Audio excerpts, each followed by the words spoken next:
The Dallas Stars are back in action tonight in one of the most pivotal games of this entire 2022 Stanley Cup playoffs. It's Game 5, Dallas Stars versus the Calgary Flames, and both teams are fighting for the momentum as this series is tied at 2 apiece. And on today's show, we will talk about the keys to victory for the Dallas Stars. We'll talk about which players need to have lifetime performances to help this team and talk about the strategy that the team needs to adopt as a whole if they want to come away from the Saddle Dome with a monumental Game 5 win. All coming up on a Wednesday edition of Locked On Stars.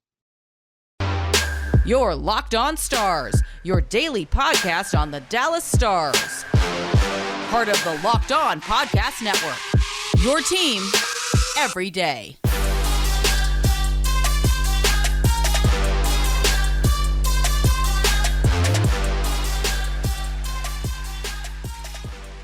Howdy, Stars fans. Welcome back to the Locked On Stars podcast, the only daily podcast covering your Dallas Stars, part of the Locked On Podcast Network, your team every day. I'm your host, Dane Lewis, your local expert on all things Dallas Stars hockey, credentialed member of the Dallas Stars media, coming to you on this Wednesday, May 11th. And another Dallas Stars playoff game day is here, and this is the biggest one of this series so far. A tied series 2-2. Game 5, all the momentum is on the line, and the boys in Victory Green are looking to take it. But before we get into today's episode, do want to take a moment and say thank you for stopping by the show. Thank you for making Locked On Stars your first listen of the day. Remember, we are free and available no matter where you listen or how you listen.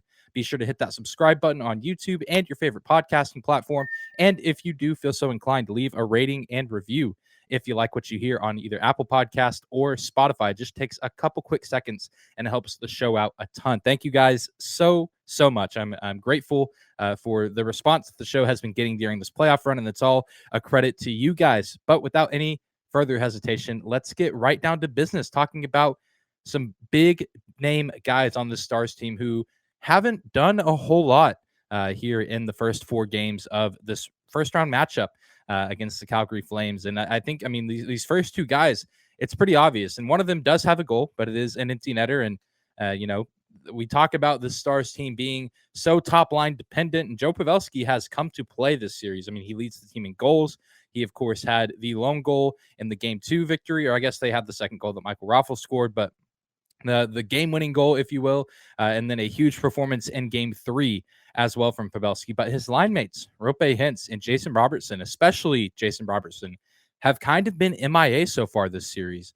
Then you could say that there's plenty of guys on this team that need to step up, and we're going to talk about another guy in the next segment, a veteran on this team who we've seen glimpses of but need to see more from for a huge reason. But the biggest names are obviously Roope Hintz and Jason Robertson. When you say who needs to step up for this Dallas Stars team to be successful in games 5, 6, and if necessary, game 7. Roope Hintz has been in the playoffs before, and of course he does have an empty netter. You can't underestimate the importance of that, because that kind of puts the nail in the coffin for game 3. But Jason Robertson, only 1 assist so far in this series, and he's taken some big hits and just hasn't done a whole lot. He did have, I believe, 6 shots on goal on Monday night in game 4, but of course none of those go in. They were all stopped by Jacob Markstrom. And Robo, young guy, and these are his first playoffs, and I even said going in that he might not be what he was in the regular season, which was nothing short of spectacular, but I was hoping that some of that excellence would carry over into the postseason, really just kind of without a hitch. But, the hitch is still there as of right now. And Jason Robertson needs to have his welcome to the Stanley Cup playoffs moment, and he needs to have it sooner rather than later, because Dallas desperately needs their leading goal scorer to step up in a big way and help propel this team to a win, or at least propel them to be competitive in game 5, because this game is going to be incredibly difficult. This is a tough building to play in, as the Stars already know from the regular season, as they know from the first 2 games of the series. And you could argue that the momentum is kind of shifted toward the Calgary side of things right now. And so it's going to take more than just Joe Pavelski and Jake Ottinger to take care of business in this game. And so Jason Robertson, as much as, we can give him a little bit of a pass, just a tiny bit of a pass because of his age, and this is going to be his 5th playoff game ever. But he's a guy that has been a shoe-in for the big moments throughout the regular season. And of course, the regular season is different than the playoffs. Everyone say it with me. But It's just one of those things that if Jason Robertson is truly going to be a great player in this league, he needs to find a way to start executing in the postseason. And I mean, that's not to say, maybe he never does get it going, which I hope he's able to get a little bit of rhythm going here in game 5. But the good thing is he is still so young, and this is still going to be good experience. And this one playoff appearance will not be the end all be all for Robo. But we really do need to see him get going. And I know there's kind of been some murmurs of splitting up the top line. I don't know if that's necessarily something I would be interested in seeing, but we're just going to have to see what the coaching staff goes with in game 5. So maybe he ends up playing with some different line mates, and maybe that's what he needs to get him going. As much as I don't think that would necessarily help. I mean, I've been wrong about plenty of things before, and whatever it takes to get Jason Robertson going, we definitely will take whatever we can get. And, he's been so pivotal in the regular season. He needs to heat up incredibly fast. And Roope Hintz, who I mentioned, has played in the Stanley Cup playoffs before. He played back in the 2019 playoffs as well as the 2020 playoffs. But, not too big of performances. He had 8 points in 13 games played in 2019 in the postseason, and only 13 points in 25 games played in the bubble in 2020. So not terrible numbers, but also was not as relied upon as he was last season or as he is this season and in this postseason. And so hopefully Roope Hintz can finally start to rack up some big numbers in the playoffs, because again, he's another guy that it took him a little bit of time to get going in the regular season. Many of you will remember early on, we were just waiting for Roope Hintz to finally score a goal. And then once he did, he never really looked back. He just kind of went on a tear and sometimes would really heat up and have, multiple goal games or, multiple games in a row with the goal, and had, of course, the hat trick against the Carolina Hurricanes at home. And, just again, another huge piece to this regular season. This regular season would not have been what it was without the efforts of Roope Hintz. And so it's absolutely necessary that he and Jason Robertson both catch fire in game 5 and help propel this team to some sort of excellence. I mean, again, we can't say that that's going to guarantee a win, but if that top line plays the way that they have when they're at their best, they have a dang good shot to be victorious in this game. And, Calgary has kind of had Dallas's top line's number all season, but we're 4 games deep. And so this is where you get into the mental side of the game. And this is where strategy and adjustments and coaching needs to come into play. So maybe it is breaking up the top line, but maybe it's also finding a more effective way to use them. And I don't necessarily know what that is, because I'm not a hockey coach, but I'm very curious to see how the game plan changes, if it's even changed at all going into game 5, as far as it concerns the play of Roope Hintz and Jason Robertson. But we are going to continue to talk about another key player in this game who we've seen, like I said, some glimpses of throughout the first few matchups of this series, but we need to see more from, just because of his significance to this team this season, but also for the past several seasons. All of that coming up after a quick break.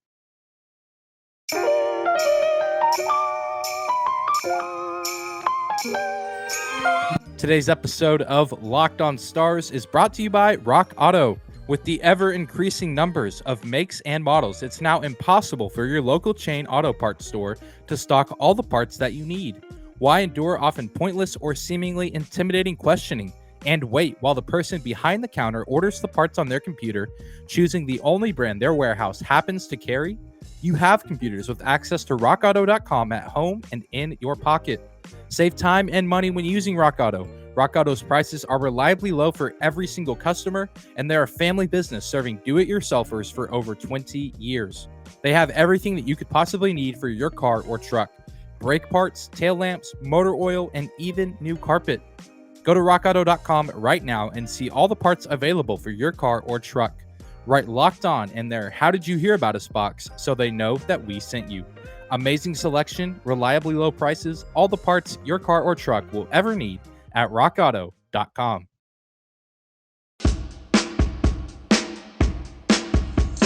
And we're moving right along on this midweek episode of Locked On Stars. Thank you again for stopping by and making us your first listen of the day. This is your host, Dane Lewis, here at Dane_Lewis on Twitter. You can also find our show's account as well at Locked On Stars. Be sure to give us a follow there. We tweet a lot about the Dallas Stars and their games, and also other random Dallas Stars nonsense. So be sure to give us a follow at both of those spots if you do not do so already. Thank you guys so much for the continued support here on YouTube, on podcasting platforms, social media, you name it. You guys have been fantastic all season long, and it's carried over into the postseason. But speaking of fantastic, we talked about Jason Robertson and Roope Hintz and how we need them to be fantastic in Game 5. But there's another guy for the Dallas Stars who needs to have a fantastic performance here in this next game. A guy that scored the only Dallas Stars goal in Game 4. And that is, of course, number 91, Tyler Seguin. He's been a little bit MIA from the first few games of this series as well, but then he gets that power play goal to give the Stars just a little bit of life in that third period after the Calgary Flames were already up 3-0. There was a brief moment where it seemed like the Dallas Stars could come back and make a game of it, but was not meant to be. But Tyler Seguin does prevent the Stars from getting shut out for the second time in the series, which I think was huge for the mental side of the series. I mean, I don't know how much that affects this team as a whole, but I think that it does mean something that the Stars did at least get a goal and they were not shut out on home ice. And that is, of course, all thanks to Tyler Seguin. So hopefully that goal that he scored, although it was somewhat meaningless in the grand scheme of the game, but maybe not in the grand scheme of the series, hopefully that goal will help spark Tyler Seguin. Because going back to the start of the game, I was talking with a friend. I was texting with a friend. I just got into the arena on Monday night, and he and his wife were visiting the game. He texts me and they're looking at jerseys. He's like, "Hey, which jerseys should I get?" We're relatively new to Stars hockey. He's throwing me out all these names, and I'm throwing them some names as well. And he says, "Oh, what about Seguin? Isn't he a Dallas Stars icon?" Those are the words he used. He said, "Dallas Stars icon, right?" That was the text that my friend sent me, and I said, "Oh, absolutely, 100%." And so his wife ended up getting the Tyler Seguin one, and I was like, "That's probably the most common Stars jersey that you'll see."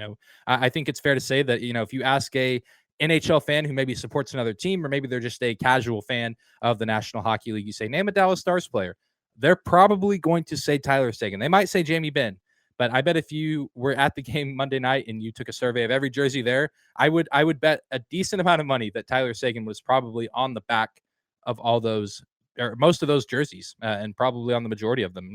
Jamie Benn, the captain, he's valuable. And, he does other things well right now. Scoring isn't quite his forte like it used to be back when he was younger. But Tyler Seguin, I mean, that's still kind of his thing. And Dallas needs him to get rolling. And I think it's so important because he is that icon for this team. He's the guy that, the fans are sometimes critical of, but that's because they know how great he can be. They know what his potential is. And obviously he's had to battle through so much with injuries and surgeries. And changing teams. I mean, he started out with Boston, then came to Dallas and had to establish chemistry with new guys like Rads and Ben. But the fans have embraced him, and obviously, there's a reason that these jerseys are being bought, and that's because these fans here in Dallas know, and this team knows, the coaching staff knows, the NHL knows how good Tyler Seguin can be, and when he's good, how dangerous a good Tyler Seguin can be, and how dangerous that makes the Dallas Stars as a whole. And we get the offense from Joe Pavelski pretty consistently. Jamie Benn, kind of the enforcer when you look at the veterans. Alexander Radulov, kind of that energy spark plug guy for the veterans. But if Seguin isn't scoring, he's kind of just another dude who's out there getting cardio. He's a pretty good in the face-off circle. He is good at that, but the Stars have plenty of other guys who are also good at that, and Luke Glendening and Radek Faksa.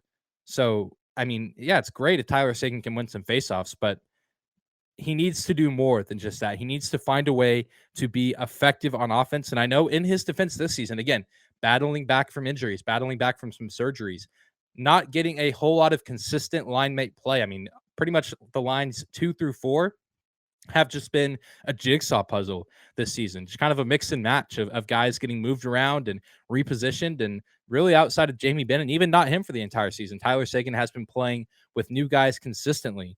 But he needs to find a way to rise above that and continue to work with that, go with the flow of it and work through it, because we know what he's capable of. He's never really had huge, massive numbers in the playoffs, but this team needs that to change. And I mean, even if he doesn't lead the team in points, he lead the team in goals, he needs to get rolling to some degree because he is just so vital. I think, we throw around the term heart and soul of this team, and, maybe there's multiple players that can wear that cap. But Tyler Seguin certainly falls under that conversation. I mean, he might not have the captaincy on his chest, but he is the alternate captain and very much been a leader of this team and needs to step up and be that leader. And I'm sure he's doing so in the locker room. I'm sure vocally behind closed doors. There's things that we as fans and spectators just don't always hear, but we also need to see it on the ice. And, he should be fully healthy going into this postseason. I know sometimes in the playoffs, injuries kind of get swept under the rug, but he played 81 games this season. So as far as I know, there's really no reason to believe that he's not about as healthy as can be, all things considered, at this point. So Roope Hintz, Jason Robertson, two young guys that need to find their footing and establish themselves in the Stanley Cup playoffs to officially become part of the next great generation of NHL hockey. And Tyler Seguin, who needs to step up and be the Dallas Stars icon that we know that he is capable of being and lead his team to a crucial Game 5 win. But coming up after another quick break, we're going to continue to talk about this game and take a look at the team as a whole and talk about the mindset that this team needs to embrace going into tonight's matchup. We'll talk about it in just a sec.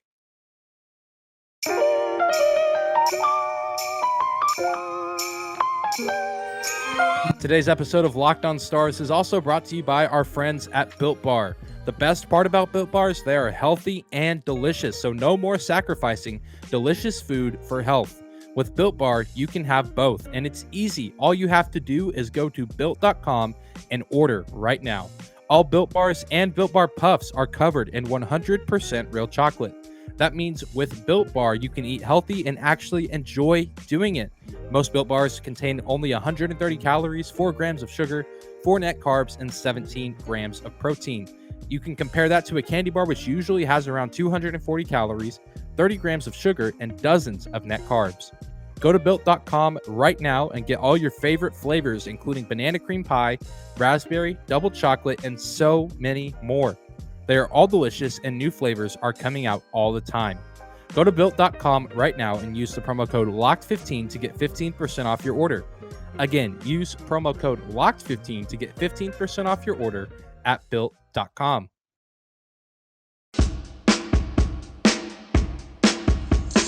We're closing out today's midweek episode of Locked On Stars. Another huge game on tap tonight for the boys in Victory Green, looking to get a monumental Game 5 win at the Saddle Dome in Calgary to take down Johnny Gaudreau and the Flames.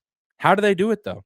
It's easier said than done. We've been saying it for 4 games, but they need to win. They need to take momentum. They need to find a way to shut down this Calgary team.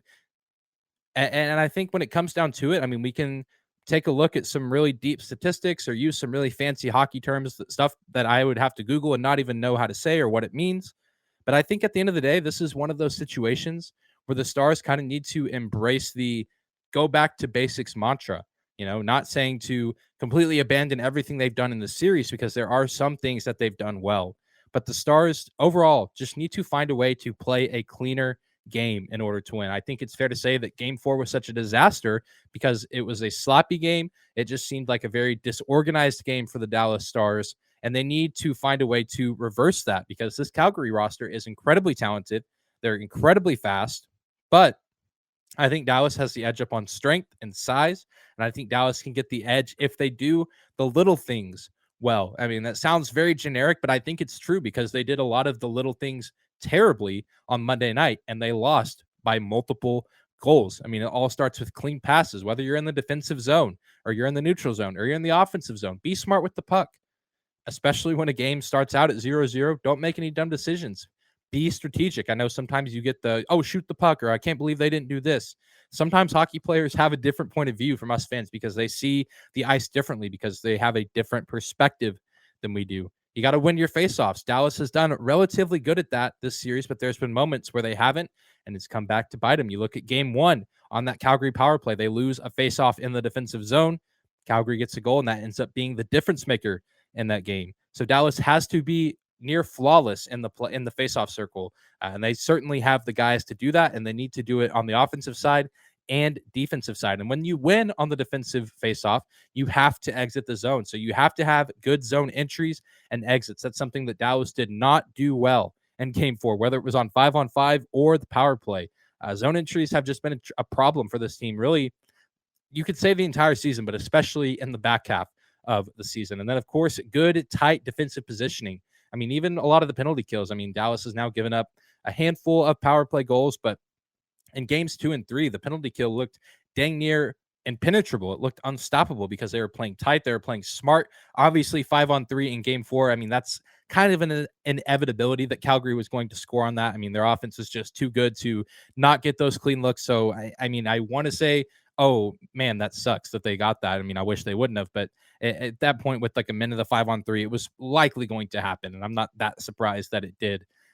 But whether it's 5-on-5 or the PK, you got to get back to playing that disciplined, aggressive style defense that makes life incredibly difficult for the opposition. You know, this team knows what works for them, and it's really just boiling down to simplicity with tons of discipline. I think this team played pretty undisciplined on Monday night, and they need to go back to basics with discipline in all facets of the game, like I just talked about: passing, puck management, face-offs, zone entries, zone exits, defensive positioning, you name it. There's probably even other things that I'm forgetting to mention at this point in time that you could boil it down to its simplest form and just be better at those things, and you're going to have a good shot to win the game. You also have to be fully invested 100% every single shift from start to finish. This Calgary team is not a team that you can kind of roll over for the first half of the first period or an entire period because all the pressure is on them in this game. So you can guarantee that they will not take any shifts off.